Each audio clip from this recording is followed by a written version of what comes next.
Hello दोस्तों, इस video में हम डीएनएस रिकॉर्ड के बारे में बात करेंगे। अगर दोस्तों आपने मेरी पिछली वाली वीडियो देखी होगी तो मैंने उसमें डीएनएस एनालिसिस के बारे में बात किया था। तो दोस्तों इस वीडियो को देखने से पहले आप डीएनएस एनालिसिस वाली वीडियो देख लीजिए, क्योंकि अगर आप जब तक इसको नहीं देखेंगे आपको ये वाला वीडियो बिल्कुल नहीं समझ में आएगा। बहुत सारी चीज़ें आपको पुरानी ही मिलेंगी। तो दोस्तों ऊपर आई वाला बटन आया होगा, आप उसके ऊपर भी क्लिक करके डीएनएस एनालिसिस को जाके देख लीजिए, वहाँ से आपको काफ़ी सारी चीज़ें पता चल जाएगी।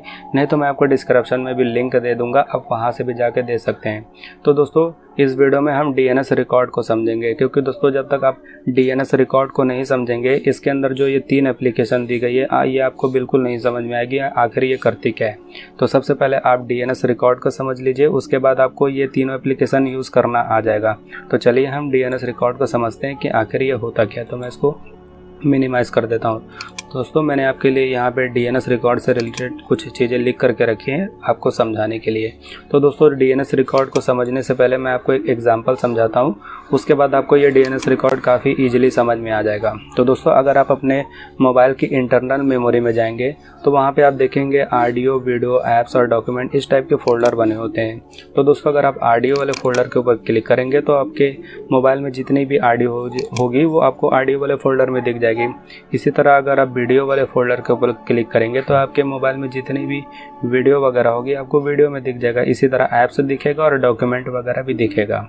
लेकिन दोस्तों आपके जो इंटरनल मेमोरी इसमें हर टाइप की फाइल है, लेकिन ये फोल्डर करते क्या है कि हमको स्पेशल टाइप की फाइल दिखाने में मदद करते हैं। दोस्तों उसी तरह डीएनएस रिकॉर्ड भी होता है। दोस्तों डीएनएस एक सर्वर होता है, आपको पता है डीएनएस सर्वर में हमारे वेबसाइट से रिलेटेड डाटा होता है। तो उसके अंदर भी काफ़ी इसी तरीके से फोल्डर बनाए जाते हैं जिनको हम डीएनएस रिकॉर्ड कहते हैं। जिस तरह दोस्तों हमारे मोबाइल के इंटरनल मेमोरी में फोल्डर होता है ना, ऑडियो पे क्लिक करेंगे ऑडियो दिखेगा, वीडियो पे क्लिक करेंगे वीडियो दिखेगा। उसी तरह दोस्तों जो ये डीएनएस सर्वर होता है, डीएनएस सर्वर के जो अलग अलग फोल्डर होते हैं उन्हीं को यह डीएनएस रिकॉर्ड बोला जाता है। उनको फोल्डर ना बोल के डीएनएस रिकॉर्ड बोला जाता है। तो दोस्तों हर टाइप के फोल्डर में अलग अलग टाइप की जानकारी होती है। अब ये जानकारी क्या होती है दोस्तों, सबसे पहले आप वो पिछली वाली वीडियो देख लीजिएगा डीएनएस एनालिसिस से रिलेटेड, क्योंकि अगर आप डीएनएस एनालिसिस समझ के आएंगे और डीएनएस सर्वर को समझ में आएंगे तभी ये सब चीज़ें आपको समझ में आ जाएगी। वैसे मैं आपको शॉर्ट फॉर्म में समझा देता हूँ यहाँ पे डीएनएस सर्वर के बारे में। तो मैंने यहाँ पे इसको भी खोल कर रखा हुआ है, शॉर्ट फॉर्म में डीएनएस सर्वर समझा देता हूँ। तो दोस्तों पिछली वाले वीडियो में आपने देखा ही था कि हम अपने पीसी से जो गूगल में सर्च वगैरह करते हैं, यहाँ पे आप जो भी कुछ लिखते हैं वो डोमेन कहलाता है।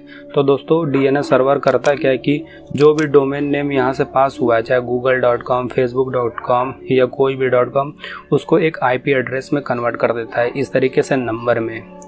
और दोस्तों ये जो नंबर होता है ये आईपी एड्रेस कहलाता है। अब दोस्तों इस आईपी एड्रेस से रिलेटेड जो भी जानकारी होती है वो उसके सर्वर से पास हो जाती है। जैसे मान लीजिए यहाँ पे जो ये डीएनएस सर्वर है, इसने एक आईपी एड्रेस को कन्वर्ट किया और उससे रिलेटेड जानकारी उसको इस सर्वर पे मिली। तो डीएनएस सर्वर करेगा क्या, यहाँ से जानकारी ले आएगा अपने पास, उसके बाद पीसी को ट्रांसफ़र कर देगा। तो दोस्तों डीएनएस सर्वर करता क्या है कि आईपी एड्रेस को मतलब डोमेन नेम को आईपी में कन्वर्ट करके आईपी से रिलेटेड जानकारी जिस भी सर्वर पे मिलेगी वहाँ से ले आके हमको पीसी को प्रोवाइड करवा देता है। तो दोस्तों आखिर इस डीएनएस सर्वर के अंदर होता क्या है, तो दोस्तों इस डीएनएस सर्वर के अंदर जो ये डोमेन पास हो रहा है इसी से रिलेटेड इसके अंदर जानकारी भर जाती है।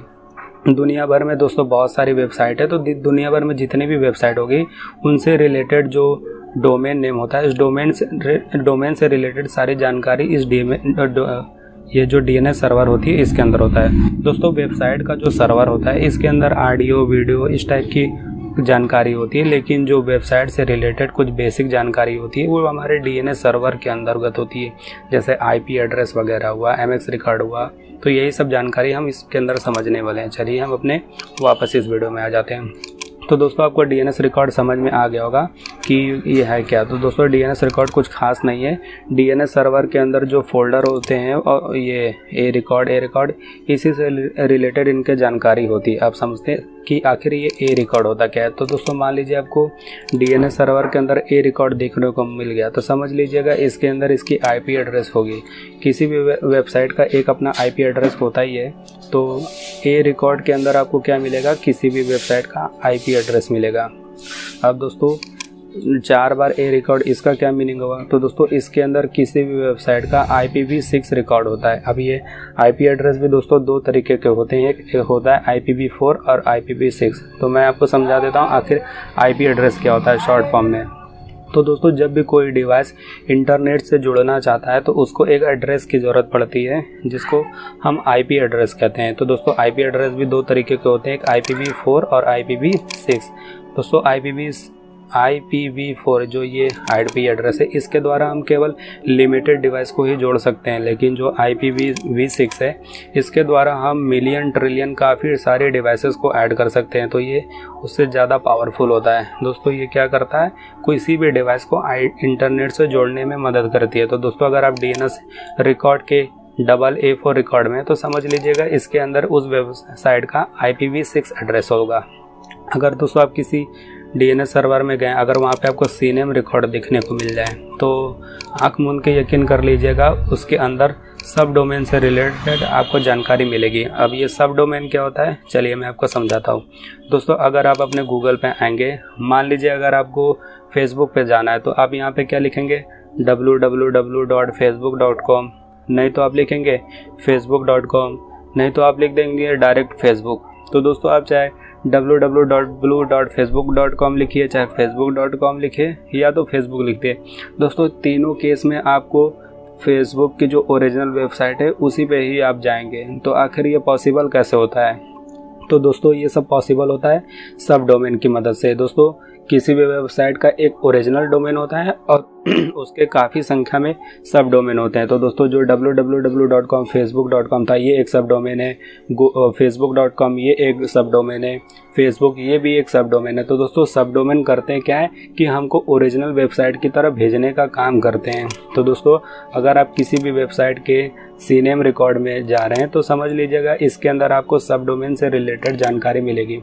दोस्तों सब डोमेन को हमको ओरिजिनल वेबसाइट की ओर ट्रांसफ़र करना पड़ता है, ऐसे ही नहीं कि आप डायरेक्टली सब डोमेन को अपने और डोमेन में ट्रांसफ़र करेंगे। इसके लिए दोस्तों जो वेबसाइट के डेवलपर होते हैं ये उनको ज़्यादा समझ में आएगा, क्योंकि जो वेबसाइट डेवलप वगैरह करते हैं वो सब डोमेन को ओरिजिनल डोमेन की ओर ट्रांसफ़र करते हैं, तभी ऐसा पॉसिबल हो पाता है। तो ये जो वेबसाइट वगैरह डेवलप करते हैं उनके लिए ज़्यादा खास होता है। अब दोस्तों अगला समझते हैं, अगला क्या होता है, MX रिकॉर्ड। तो दोस्तों MX रिकॉर्ड समझने से पहले आप ये डायग्राम समझ लीजिए। आपको सबसे पहले ईमेल कैसे काम करता है ये समझना होगा, क्योंकि अगर आप ईमेल सर्वर कैसे काम करता है ये समझ जाएंगे तो आपको MX के रिकॉर्ड भी समझ में आ जाएगा। तो दोस्तों मान लीजिए ये मैं हूँ, ये मेरा कंप्यूटर है और ये मेरा एक दोस्त है कोई और, ये उसका कंप्यूटर है। अगर दोस्तों मुझे उसको ईमेल करना है तो आखिर ये ईमेल प्रोसेसिंग होती कैसे? सबसे पहले दोस्तों मेरे मोबाइल में भी ईमेल का एप्लीकेशन होना चाहिए और मेरा जो फ्रेंड है उसके भी डिवाइस में ईमेल की एप्लीकेशन होनी चाहिए। तो दोस्तों जब मैं अपने मोबाइल या अपने कंप्यूटर की जो एप्लीकेशन होगी जीमेल की, उससे जब भी कोई मैसेज करूँगा तो सबसे पहले वो मैसेज मेरे जो जीमेल का सर्वर होगा, ईमेल का सर्वर होगा, वो वहाँ पे जाएगा।